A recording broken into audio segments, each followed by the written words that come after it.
ലോകത്ത് ഏറ്റവും ചൂടുള്ള നഗരങ്ങളിൽ 97 ഇന്ത്യയിൽ. ആഗോളതലത്തിൽ നിലവിൽ ഏറ്റവും കൂടുതൽ ചൂട് അനുഭവപ്പെടുന്ന 100 നഗരങ്ങളിൽ 97 ഇന്ത്യയിലാണ്. അന്താരാഷ്ട്ര കാലാവസ്ഥാ നിരീക്ഷണ കണക്കുകൾ ഉത്തരേന്ത്യൻ, മധ്യേന്ത്യൻ സംസ്ഥാനങ്ങളിലെ താപനില 45 ഡിഗ്രി സെൽഷ്യസിനു മുകളിലേക്ക് ഉയർന്നതോടെയാണ് ഇന്ത്യൻ നഗരങ്ങൾ പട്ടികയിൽ മുൻനിരയിലായത്.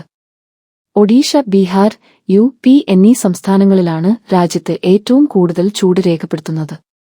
ഒഡീഷയിലെ 2 നഗരങ്ങളിൽ 45 ഡിഗ്രി സെൽഷ്യസ് താപനിലയുമായി ലോകത്തിലെ ഏറ്റവും ചൂടേറിയ നഗരങ്ങളുടെ ലിസ്റ്റിൽ ഒന്നാമതെത്തി. യു.പിയിലെ വാരണാസിയിൽ 47 ഡിഗ്രി സെൽഷ്യസ് താപനില രേഖപ്പെടുത്തിയിട്ടുണ്ട്. പട്ടികയിൽ ഇന്ത്യയ്ക്ക് പുറത്തുള്ള 3 നഗരങ്ങൾ നേപ്പാളിലാണ്. ഇന്ത്യയിലെ മുസാഫർ നഗർ, പഞ്ചാബിലെ പട്യാല, തെലുങ്കാനയിലെ വാറങ്കൽ, രാജസ്ഥാനിലെ റംന നഗർ മുതലായ പ്രമുഖ നഗരങ്ങളിൽ കനത്ത ചൂട് രേഖപ്പെടുത്തിയിട്ടുണ്ട്. ആഗോളതലത്തിൽ നിലവിൽ ഏറ്റവും കൂടുതൽ ചൂട് അനുഭവപ്പെടുന്ന 100 നഗരങ്ങളിൽ 97 ഇന്ത്യയിലാണ്. അന്താരാഷ്ട്ര കാലാവസ്ഥാ നിരീക്ഷണ കണക്കുകൾ ഉത്തരേന്ത്യൻ, മധ്യേന്ത്യൻ സംസ്ഥാനങ്ങളിലെ താപനില 45 ഡിഗ്രി സെൽഷ്യസിനു മുകളിലേക്ക് ഉയർന്നതോടെയാണ് ഇന്ത്യൻ നഗരങ്ങൾ പട്ടികയിൽ മുൻനിരയിലായത്.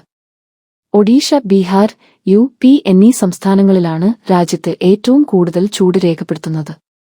ഒഡീഷയിലെ 2 നഗരങ്ങളിൽ 45 ഡിഗ്രി സെൽഷ്യസ് താപനിലയുമായി ലോകത്തിലെ ഏറ്റവും ചൂടേറിയ നഗരങ്ങളുടെ ലിസ്റ്റിൽ ഒന്നാമതെത്തി. യു.പിയിലെ വാരണാസിയിൽ 47 ഡിഗ്രി സെൽഷ്യസ് താപനില രേഖപ്പെടുത്തിയിട്ടുണ്ട്.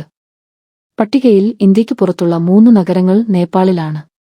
ഇന്ത്യയിലെ മുസാഫർ നഗർ, പഞ്ചാബിലെ പട്യാല, തെലുങ്കാനയിലെ വാറങ്കൽ, രാജസ്ഥാനിലെ റംന നഗർ മുതലായ പ്രമുഖ നഗരങ്ങളിൽ കനത്ത ചൂട് രേഖപ്പെടുത്തിയിട്ടുണ്ട്.